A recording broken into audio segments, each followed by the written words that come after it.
আজকে আপনাদের মাঝে একটা জিনিস নিয়ে আসছি। বলেন তো এটা কি? এটা কিসের বড়া? আপনারা বলেন। যাই হোক, আপনাদের বলা লাগবে না, আমি বলে দিচ্ছি। এটা হচ্ছে একটা রুই মাছের ডিম। তো চাচ্ছিলাম যে সুন্দর করে বড়া বানাবো।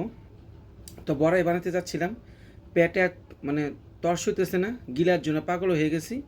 সাথে দুটো নিমকিও নিয়ে নিছি, বড়াও নিয়ে নিছি, সাথে শুকনা মরিচ ভাইজা গুঁড়া করছি, পেঁয়াজ দিয়ে মাখাই একদম ঝাল ঝাল করে। হুম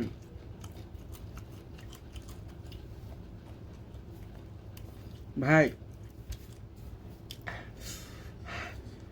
বিশ্বাস করেন,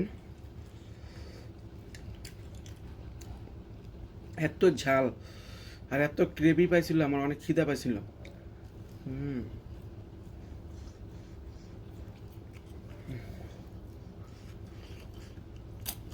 মানুষের হাতের অনেকে ডিম ভাজে কিন্তু ডিম ফুটে না। হ্যাঁ, ভাজা হয় না। আমার দেখেন,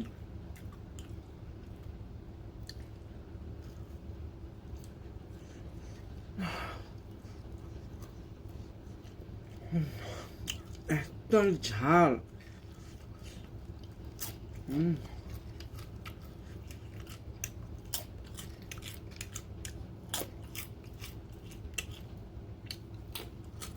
করিস না, কষ্টে কামাইতে। হ্যাঁ,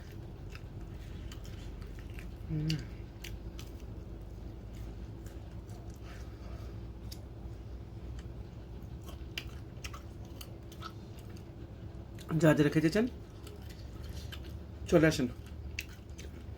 টাটা।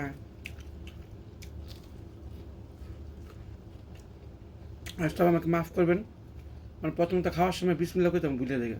আল্লাহ মাফ করেন, বিসমিল্লাহ।